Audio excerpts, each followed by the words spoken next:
Okay. Hi, everybody. This is the 2Rivers Festival, as you know, and I, as you know, the 2Rivers Festival is a project of Wellington Water Watchers, and the idea behind it is that we will protect what we love. I have a slide here of last year's festival, and you'll see that there's a lot of different groups who are hosting different events that bring us close to our rivers. And this year we have 39 of the original 40 scheduled events. Actually, I think it's 38 now, as a matter of fact. We're, as you can tell, we're still on a learning curve here. We've been working hard to make the festival a virtual festival this year, and we've been having some very good success so far. So I think this is going to be another excellent presentation today. I'd like to thank our advertisers. We have 24 different advertisers for the festival, and in particular, the festival sponsor, the Guelph Outdoor School, for making the festival possible. And today we have Dan Schneider, otherwise known as Dan the Nature Man, and his river safari. And I've made a little slide here, which I lifted the photos off of his website. Dan is a wildlife biologist and a teacher. And today he's going to be sharing with us his extensive knowledge of the rivers and nature and his real love and reverence for them. So I'll give it to you, Dan, and let's see, here we go. Thanks, okay. Beth. I think it's so commendable that your group is doing almost as many programs in spite of the changes that have had to take place. That's really fantastic. Thanks. And yeah. I love the word reverence. I think that's such a key thing that everybody should have, and that's what we try to do is, when we take kids outside of Guelph Outdoor School, when I'm out with my colleague Jerry, who's on the screen. It's such an important thing to have the kids and all of us feel. So, of course, everybody starts like this, I bet. Wouldn't it be nicer if we could go to the scene that's behind you, Beth? But what I've done is tried to bring some things, and it'd be great to examine some of the aspects of the river. Could I ask, and I guess I can't hear people, right? Is it possible, people can unmute themselves if they would like to. If there are any kids, I don't know how old I'm going here. Kids at heart, of course, but kids who would normally be in school, could you unmute yourselves and say, hey, or hey, Dan, is there anyone, are there any kids? It's just really nice to know.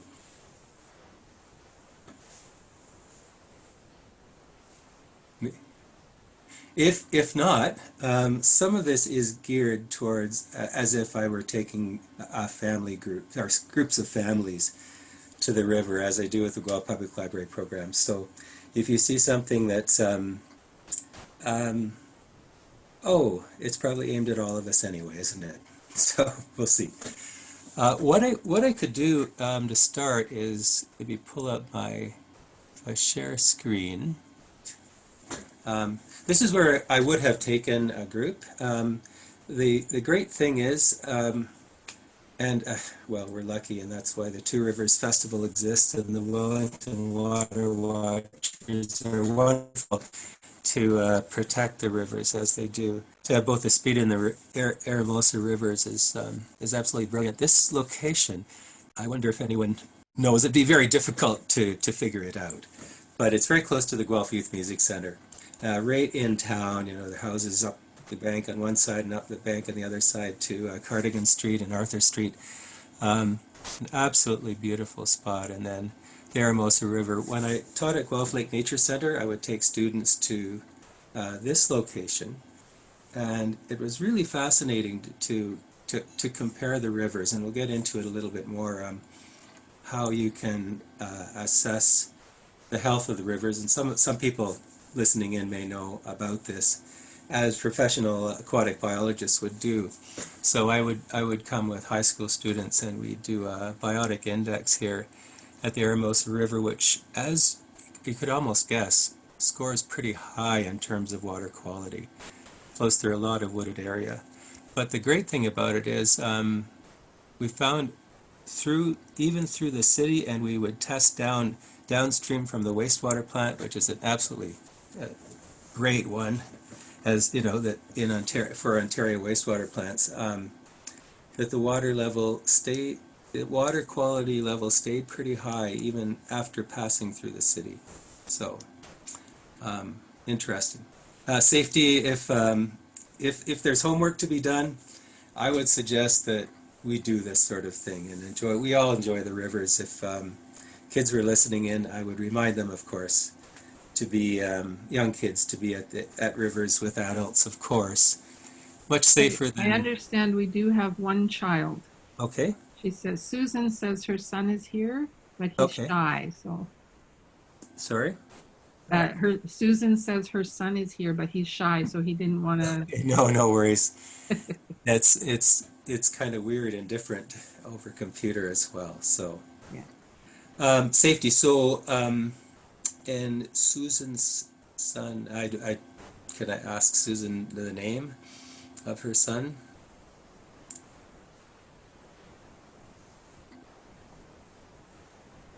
That's okay. She says Cohen.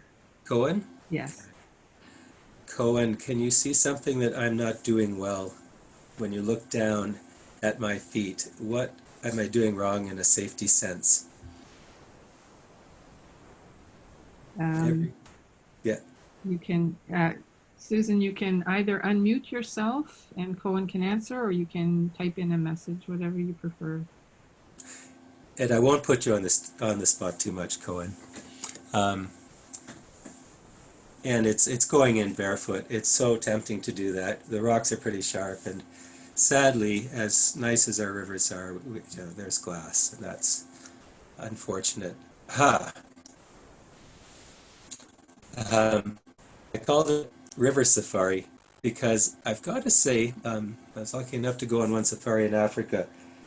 Fantastic, but I've never, ever, after all these years, lost the thrill, and I think many people who are listening in could probably relate to this. The thrill of, it could be a pond, any body of water, just pulling something out. Could be a crayfish, could be something else that we'll take a look at. It's like unwrapping a present in a way. It's exciting as that, or more so. So that's how the name Safari came to be, looking for wildlife. And these are cool teenagers at a nature center, absolutely entranced by this.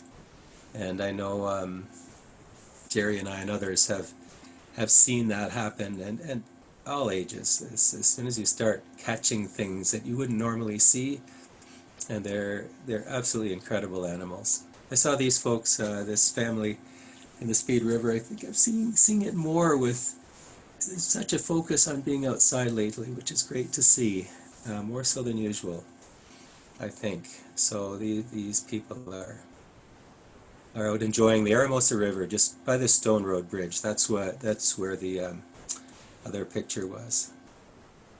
Exciting for all ages. Never know what you'll find. So maybe what we could do, Beth, could we play the first video? Okay. What is it called? River Safari, just River Safari 1, River Safari 1 and 3.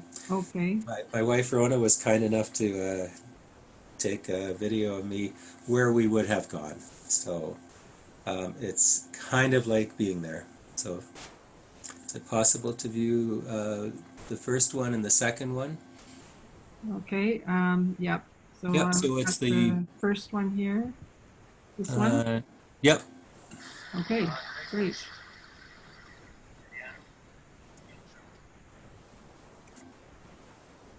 Sorry, there we go. Yeah, and I have to say that I listen to myself talk, which is kind of strange, but I hope it's loud enough on this. Next one will be louder. Like being underneath rocks.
Can people hear that?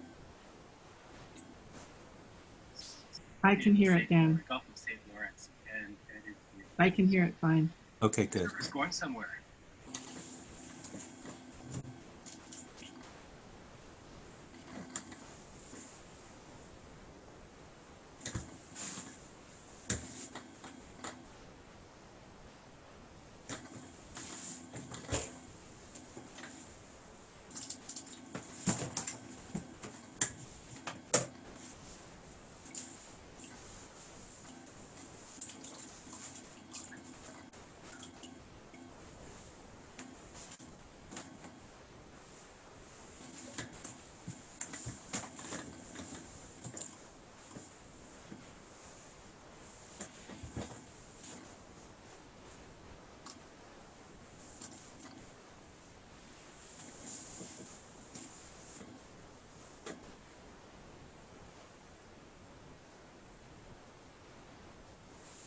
Yeah, I can't hear either.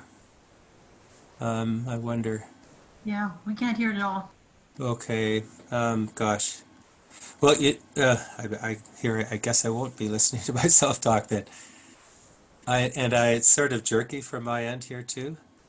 Is it smooth to everyone else? We get poor. It's jerky for us and we can't hear. So maybe you could narrate over it. Would that I help? will. I will. Okay. Um, yeah. So what I'm doing is talking a little bit about safety. I'm kind of overdressed for what I'm doing. Um, that's what you'd wear if if you were doing this professionally, and if you went out in the deeper water. I learned by experience that you can't swim if your waders fill up. I almost drowned when I was a university student when my chest waders filled with water, and foolishly I went over my depth. So that's why the life jacket, even though it's very shallow water, it'd be totally fine, if kids are being supervised in that shallow water. But even so, it's a good current in the middle there. Um, Basically, what I'm doing is saying, where are they? And I'm going to throw my arms out now, I think. Somewhere soon. Oh, not quite. And I want to show you, yeah, just showing the different types of nets you can use. It's really, if you, and almost everywhere in the river, you'll find things. And like on land, if you turn something over, like a log or a rock, something under there. And often it's a crayfish. I'll show a few different other things that you might find. But every decent sized rock out there is a habitat. And this is going to finish really soon. So here, now, and that's me saying the river's going somewhere. And it really is. It's such a moving, happening thing. Incredible, and I think that everyone knows that we have the paradox of the Grand River. Of course, we're a tributary in there. Most is a tributary of the Speed. The paradox of the Grand River is that we have groundwater up here, right? When I say up here, upstream from somewhere else. Kitchener, Waterloo, Guelph, Cambridge, we have, or Fergus, Allura, we have really good quality groundwater, and Wellington water watchers are watching that too. It's a finite resource, but it's renewable, but finite too. But the paradox is that downstream, I think everyone knows this, right? Brantford takes their water from the river, and Six Nations and Caledonia and other places. I think there are a few other communities too along the river. So I'll just put this out there and see if you agree that rivers are the best ecosystems for teaching us that what we do affects other people. You know, not in our community. Okay, you could say, well, air pollution, yeah, for sure. But a river is such a tangible connection between communities that, and that's why the Grand River Conservation Authority was started, actually, by people in Brantford saying, we got to do something. I want to show about our water. It was called an open sewer, and I'm delighted to tell kids like Cohen that that he is growing up with much cleaner rivers than we grew up with. That's a success story. We still need to watch them and take care of them, of course. And I'm going to bring out a couple of pals here. And I hope everyone can see. Can you hear me talking? Is everyone a thumbs up? Okay, great. And I hope this works all right. I just want to make sure everybody here, you know, kids, adults, everybody knows how to tell a male from a female crayfish, and I'll be very gentle with them. These came from that spot. Gotta be careful not to mess up my keyboard here. But so here they are. Is there enough light? I hope so. Maybe not. So if you look, nah. You know what? If you look there, if you can see, oh boy. Look between, yeah, between the back legs, there's the back few pairs of legs. There are like tiny legs going forward. They curl forward. Do you see two of those? Okay, kind of. Okay, now, so here, that's a male. That's for transferring sperm. Okay, now here's a female. I'll dip her in the water. What you do, this is sort of teacher stuff, is so much more important than what you say, and I'll try to be so gentle with these. It's not the greatest camera, but there's nothing there on the female. Okay, sort of. Can you sort of see that? Nothing curving forward behind the back legs. So easy to tell the males from females. These guys they're such amazing animals. I'll bring the male out again. For the sake of teaching here, I'll let him pinch me. If this was a big one, I'd probably be screaming. That's pure muscle, right? They're like little lobsters, of course.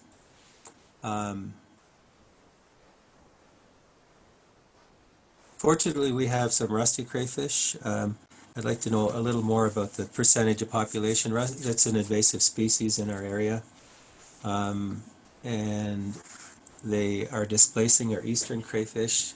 There are several different species, but one important thing to do is not to let crayfish go. Bait fish, letting go bait crayfish has been a real problem. So, so crayfish, that's sort of like a great thing to find. Little armored crustaceans, relatives, close relatives of lobsters. Who's eaten crayfish? Do you remember when, and theirs used to have, what did they call it? Cajun crawfish, just kind of neat. I have another one. In fact, you know what? Beth, could you play the, I have it, it'll show it much better. I have a video, hopefully the video, and I'll talk over it if you can't hear me. Could you play the video that shows how to hold a crayfish? That's how it starts, I think. Let's see.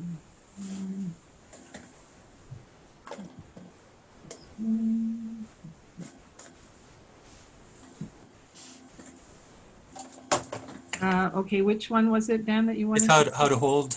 It starts like that, how to hold, Okay. and then goes on. I think hold and sex a crayfish, something like that. There, and if it's jerky and if there's no sound, Armpits in a way. I'll answer that question just after this. So Male from female. grab them by the armpits, and now you can see. Can you tell if this is a male or female? See the curving swimmerets. That's spiders. Swimmerets going forward between the back legs. Okay, so that's a much better look. Of course, a good macro lens helps. You can see the number of legs too. They have 4 pairs of walking legs, and then the big claws at the front. So two of those, 1 pair of those. So 5 pairs of legs in a way. So here's a female, and she's not there. So none of those curving swimmerets. So it's just interesting to see the difference between them. Right. Now those big claws are for catching prey, and for fighting, contesting for mates, and for the male to hold the female's claws as well during mating. Good. And it was a question, are they good to eat? Yeah, the only thing is you have to get so many of them. The big, and I can't remember the name of those crayfish, something swamp crayfish down in Louisiana area, southwest, southern U.S. Procambris clarkii. There we go. Excellent. And there's also a swamp red crayfish, common name, something like that. That they trap them and they farm them in the States. They do taste just like lobster to me. Often they're given a Cajun spice to make them taste like Cajun stuff. Okay, so I'm just going to go forward a little bit in the PowerPoint. If I can get back to there. Do I have to share screen again, Beth? Did I stop Yes, you do. here? Okay, does that work? Looks good. Yep. Okay, family of mergansers, common mergansers, which, great. Okay, so we just met. We're going to meet some others. Now I'm going to show you, I was lucky enough to find, and I'll show you a video of this, something else. These are the, what gets the greatest rise out of, the greatest excitement if you have a group of kids. Well, for sure crayfish. Even more so leeches. They're pretty impressive. This was at Luther Marsh to the north of here, and that's a good size one. I have one about this big, which I can try to demonstrate to you shortly. They are pretty neat. I just learned, and the great thing about it, and I think everyone would agree with me, that if you're interested in nature of any kind, you'll never be bored. I just learned that all leeches have 34 segments. I've never counted them, but someone did. So, and how many brains? Only 32. Go figure. Hey, there's a brain for, I don't know which ones don't have brains, but 32 brains. Nervous centers, I guess. They're really amazing critters. They get a bit of a rise out of everyone, I think. Nobody's neutral about them. But of course they used to be used in medicine to take blood, or bad blood, away. That was considered good, mistakenly. And this was, what was the date? November 29th, but where's the year? It was a while ago. But they were sold. That was in, I think, in New Orleans, right? Interesting city. And are being used again. If anyone knows a little more about how much they're used, but here's a modern use, taking blood out of a really swollen, twisted ankle, and they're great for that because, and like ticks, right? You don't feel them bore into you. They've got nice little teeth. Now I'll show you one soon. They've got nice little teeth, and anesthetic and anticoagulant, right? So you cannot feel, you don't feel them. But and there are all sorts of weird stories about how you get them off, right? Just like with ticks, right? You put a lit match on them, and in the case of leeches, you shake salt on them. Well, whenever I have a leech on me, I usually don't have a salt shaker. It's funny how that works. So fingernails are good. They just take them off. It's really easy. And I was interested in whether or not they spread disease. They're on us, at least in Canada, so seldom that they're not a disease threat here. Could and Beth, could you play the one that has, I think it says crayfish and leech? It's a little video. I could talk over it while I find our leech. They're great at hiding.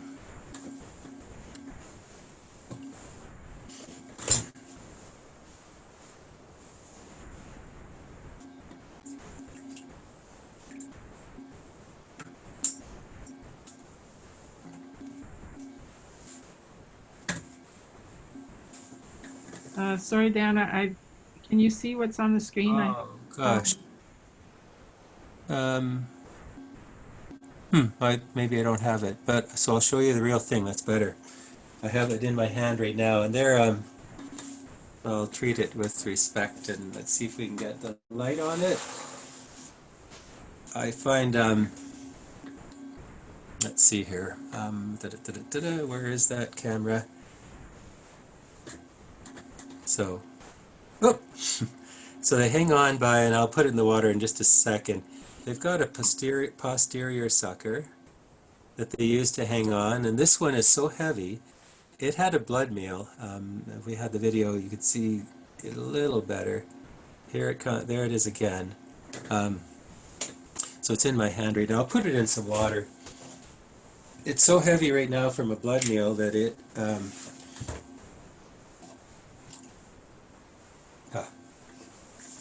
kind of hard to see it here too. But I doubt it was on a human. Many leeches don't feed on us. They would prefer to be on a turtle. Have people seen them on turtles? There's the anterior sucker right there, the forward sucker. That's what it uses to feed from. 34, I'm not going to count them now, 34 segments. And the posterior sucker is just for hanging on. There it is right there. So they're pretty neat. Right. So there was a leech just at the edge of where I was, where that video was, right beside a crayfish, and I thought I had that video, but maybe not. Really just shows. I do think it's there. I'm just not sure if it's labeled as that. Okay. Could you just bring it up again? Yeah. And does everyone know that doctors used to be called leeches? Don't remind them. I'm not sure if it's the stonefly or the 2Rivers 3 one. No, it's not the 2Rivers 3, baby. You want me to try the stonefly one? Well, let's put the stonefly one on now, and I'll talk over it. I have, yeah, it's a really neat animal, and I can start talking about how you can test water for quality. Container that I have There we go. So, just for a little while. It's a mayfly. This is a and there's, fly. should I talk over it? I can hear both, but I'm not sure what other people Also can kind hear. of flattened just underneath stones. I think that's got. So there's the stonefly. That was, the other one was a mayfly. They're nymphs as well. They'll turn into something that looks like a moth when they're older.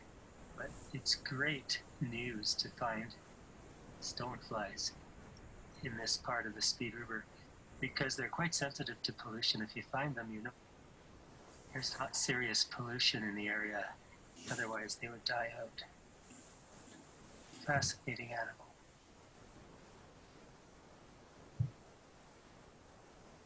Yeah, so and we had a quick look at a mayfly. They're very similar in appearance, although the mayfly was much smaller. Mayflies come out, and I'll show you a picture of. They come out by the millions. How many of you have seen the emerging swarms of mayflies? And it tends to be June in Canada. Of course, they were probably named in the States, right? So they come out a little earlier then. but in southwestern Lake Erie, especially, man, by the millions and millions and millions they come out. Some people call them fish flies. It's a little confusing because midges are often called that as well. But the way to remember that is if you find a little nymph that's flattened, and that stonefly is fairly big, mayflies have 3 tails. When they're nymphs, when they're adults, they have 2. When mayflies, so remember MAY, 3 letters, 3 tails, stoneflies have 2 tails. And the good thing about them is that they really don't take very well to polluted water. Why is that good? Because if you find them, you know the water is pretty clean. I was really pleased to find a stonefly right near the Youth Music Center, right there. We find them where the Hermosa comes into Guelph Lake. Sorry, not into Guelph Lake, into Guelph. And it's always a good sign to see them. So stoneflies and mayflies. And in a way, the river is, and water in general is like a nursery. A lot of animals start there and then become adults after. So I'll go back to, let's see, PowerPoint. Share screen.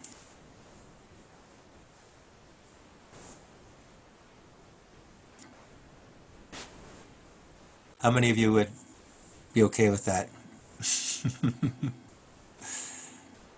Oops, too far. Okay, I wonder, this may or may not play. This is actually it's just the beginning of the video. It probably won't play. The leech, and it's a little fuzzy because it's the start of the video. Crayfish and a leech side by side. You can see how thick, the same leech that I had, and I will be releasing these later today. Everything that I've got. I'm heading up into Guelph to do that. But the leech is there, and the crayfish beside it. Oops. Homework for any of the kids and us. So just, yep, easy to pick up a crayfish without getting pinched. The armpits. Now, another really fascinating animal, and we don't have time to cover everything, of course, but these are in rivers, they're in ponds, they're in little puddles, which I'll show you. They're really fun to watch, water striders. And many of the kids confuse them with spiders because it sounds like it, but of course they've got 6 legs and they're insects. Hemiptera, right, Jerry? Hemiptera, true bugs, yeah. So they're pretty neat because they walk on water, and I've got to check with the Texas people about this. At some places they're called Jesus bugs because of that. Kind of a cool name for them. But you can see how the water surface is dimpled. The water tension is it holds them up. They have little hairs that kind of help with that, and they use the water like a spider uses its web. They feel the vibrations and go towards wherever the vibration is coming from. So, my younger golden retriever. But in this little puddle there were water striders, and one of the really neat things to see if it's sunny is this. Can you see the water strider? Can you see the refraction of the light causing shadows as it dimples the surface of the water? From the 6 feet and the body above it here, down sort of in the bottom center. And it's pretty hard to see that. It's the water strider, isn't it? I'm going to go, there is a video. Oops. Beth, could you play the water strider video? And I'll leave it there. You can see, can you see the water strider itself? Okay. Oh, sorry, it's not the one we want. Oh, no worries. No worries. Another look we can get to see this. The mayfly, maybe in just a second. Yeah, that one there. And just watch, see if you can see the water strider as well.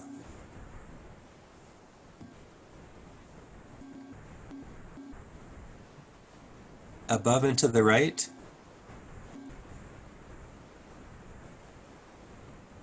Yeah, so that's a fun thing to look for. And there's also another, of course, there are other animals that use surface tension to make a living. One of those is, whoops, I got to share the screen again. Share screen, and then here, and fishing spiders. Now, of course, these are true spiders. This one has just dived down. You can see that it's sort of half immersed in water. This is a six-spotted fishing spider. Six-spotted fishing spider. They 12 or 6. Six-spotted. Is that right? I think. And anyway, they're really, just fantastic at staying on the surface. And they also use the surface as like a web, going to wherever they feel the vibrations. You can see the simple eyes here. All the different families of spiders have different arrangements of the eyes. There are all 8 of them on this group that includes the nursery web spiders and the fishing spiders. Now, water pennies. Again, these are not often observed, but they're pretty common in that area right by the Youth Music Center and other places.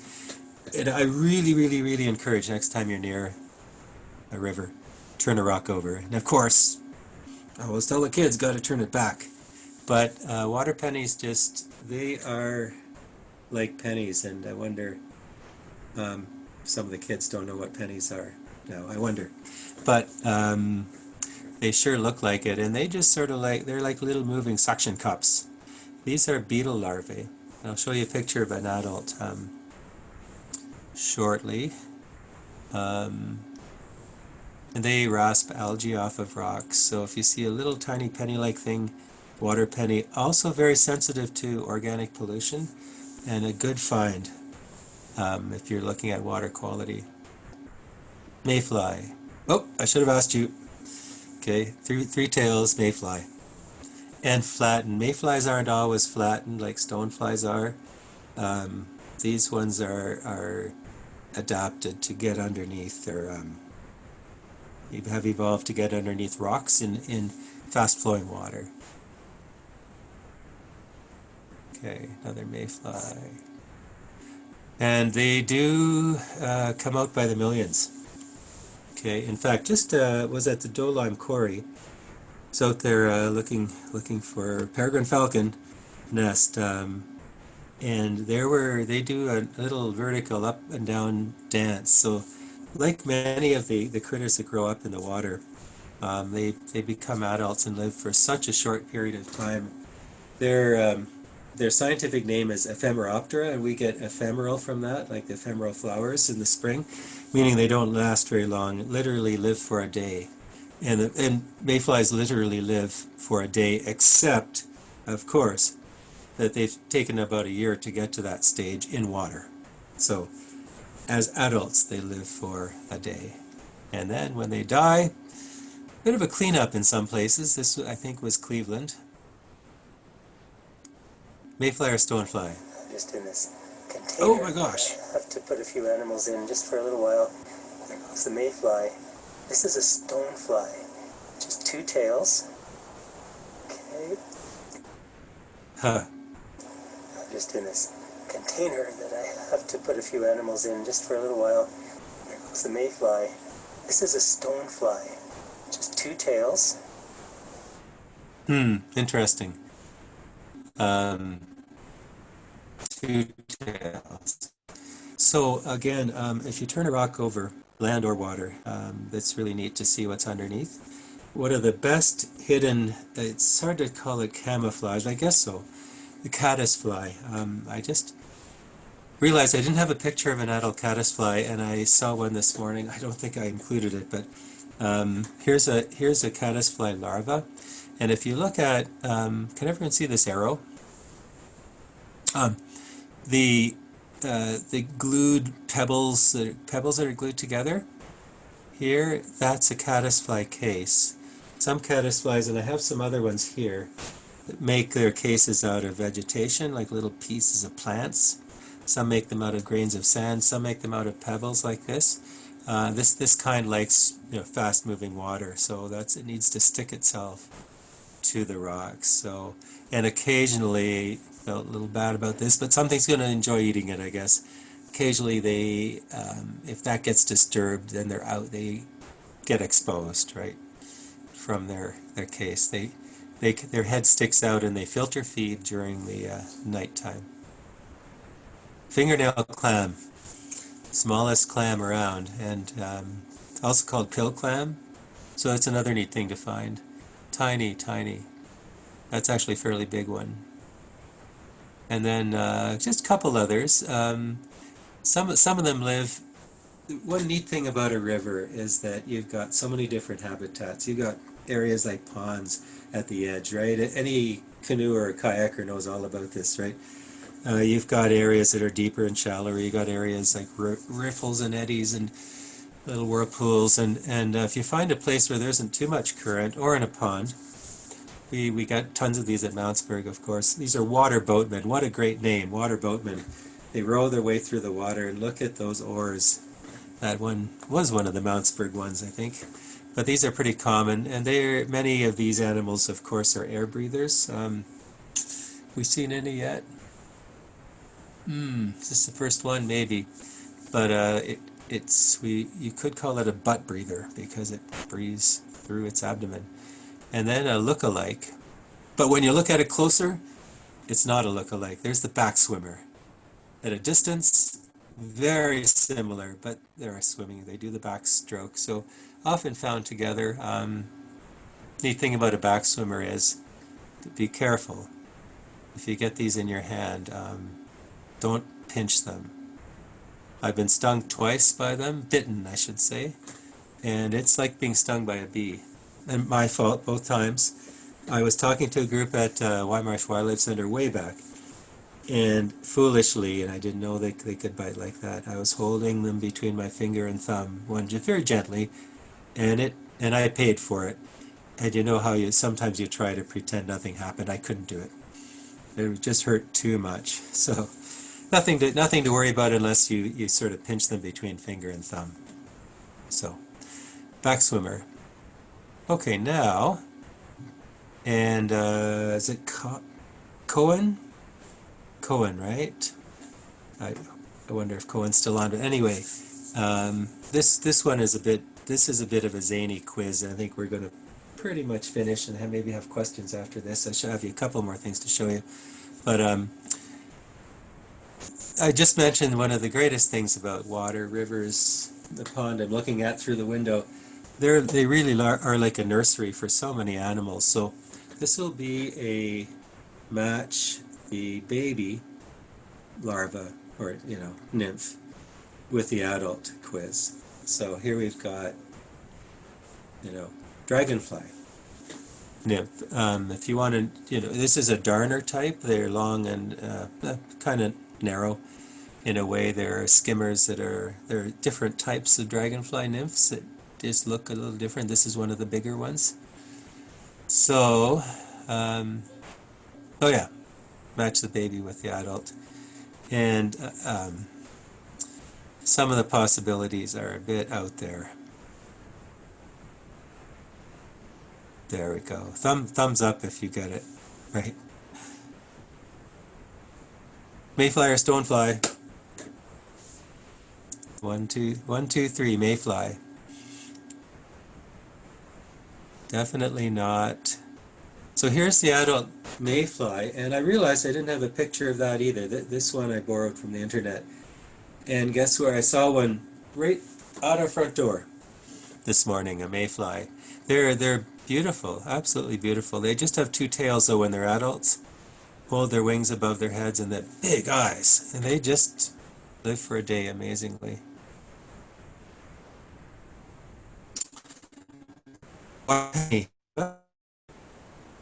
Water penny adult. And again, I learned that I had a feeling that I didn't really know, but that they were aquatic, but they live near the water when they're adults. I've probably seen them and not known what they were. Stonefly. Oops. Something would love to eat an adult stonefly. Let's say here, do you know how to tell male from female bullfrogs? This is a bullfrog. Green frog, bullfrog. Oof, bullfrog. No, it's a green frog, sorry. Yeah. Oh, there goes my frog identification or reputation. Do you see that the fold that continues back towards the hip? Right there, bullfrogs don't have that. And this is a female. You can tell that during breeding season by this frog having a white throat. Males have yellow throats. The other thing is their ears are about at the same size as their eyes if they're a female. For green frogs, bullfrogs, mink frogs, doesn't work with the other frogs, but our very common green frog, this one here, the ear is about the same size as the eye. A male would have an ear twice as big as its eye. For hearing rivals. Stonefly too, and I apologize for this. I need a good picture of this stonefly adult right there. And then often we talk about helping rivers, and just looking at, as I said, it's absolutely brilliant that the rivers today are so much nicer than they were. I attended a high school in Kitchener called Grand River Collegiate. I went on to work for Grand River Conservation Authority, now Conservation Halton.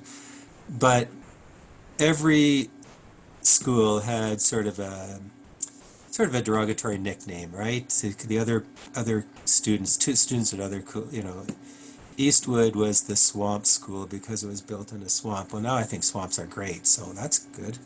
So, but because we were Grand River High School, we were the carp, right? Because nothing but carp could live in the Grand River. It's so nice that we have a trout fishery in the Grand. We have, anyway, it's a good news story. Lots of work to do, but people who are listening in on this are doing exactly this, helping rivers, which is so neat.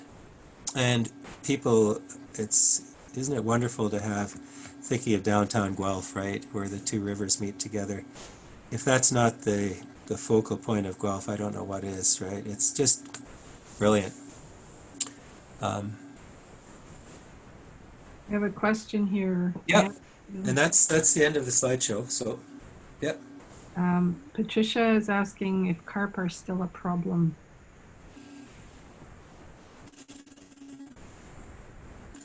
In the Grand River, in the Speed River, I would say in Guelph Lake, they tend to like deeper, not always deeper water. Yeah, the problem with them is that they disturb the bottom so much. They're bottom feeders, and I would say I haven't heard about them really causing trouble. They tend not to be, and somebody may know more about this than I do, where the trout spawn, they could wreak havoc with their eggs because they're bottom feeders, but they tend to be in more muddy areas, more where, say, pike would spawn. I haven't heard of them being a real issue lately. We've had so many other problems come up, but it would be interesting to look at it. At one point, they were considered a serious invasive pest. And what's the name of the carp that's? There's another carp that's invading, right? Anyway, it's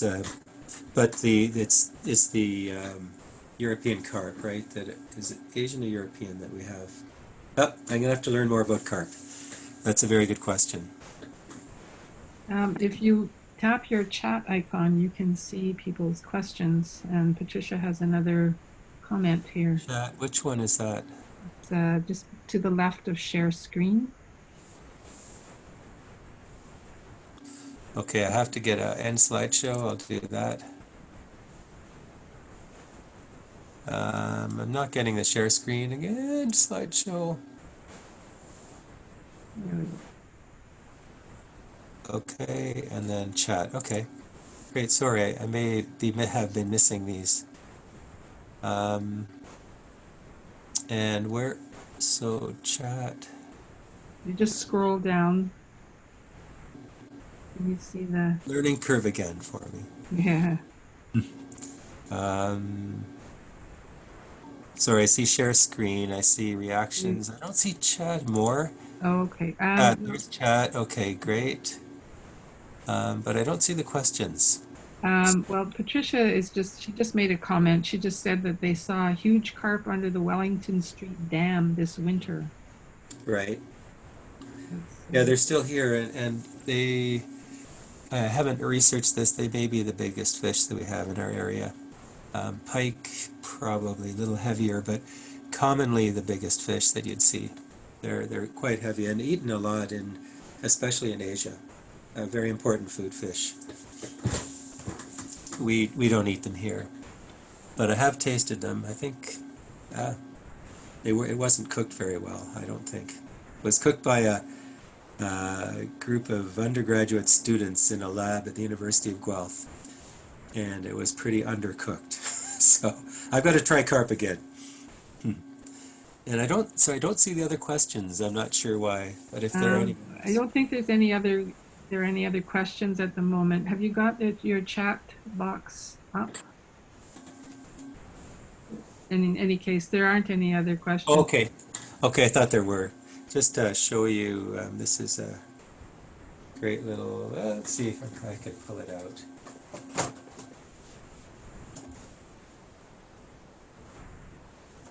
Oh boy.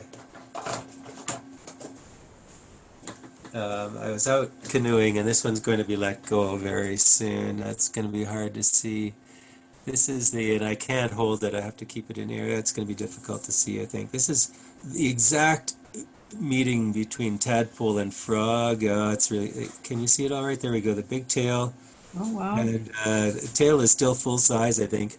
Wow, It'll that's start great. to be absorbed soon. And this is a green frog.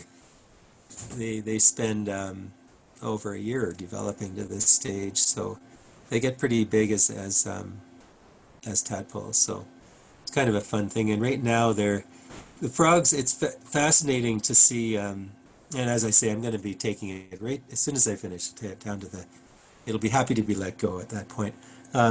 Everyone's listening to the frogs. The sequence of frog sounds is so beautiful in spring, and it's been going on a long time already, from late March with the spring peepers and wood frogs. Kind of my favorite time, I guess, for frog songs, but then into leopard frogs and toads, and what's next? Great tree frogs, and what am I missing? Right now, the green frogs, and they sound. If you don't know, they're not quite as melodic as the others. It's gunk, gunk, gunk, gunk. That's their sound, and it's a little different. We tend to have them here in southern Ontario rather than there are some places that have bullfrogs. That's the juggarum, juggarum, juggarum sound. They like bigger bodies of water than our ponds here. So along Georgian Bay there are quite a few. Luther Marsh there are some, and they're local too, but not as common as green frogs. So. Good. Well, I think that's it for the special guest beside me here.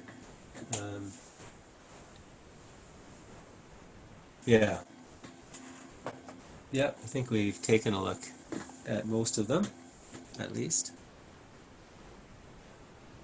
Okay, well, thank you very much, Dan.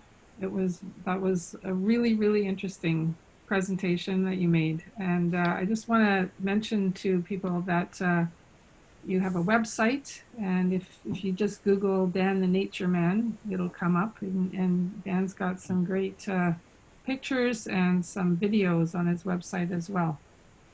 So thanks so much, Dan. This time of year, it's hard to keep up with everything. I'm sure. You can't even come close. Yeah. But thank you. Okay, well, thanks so much. Take care.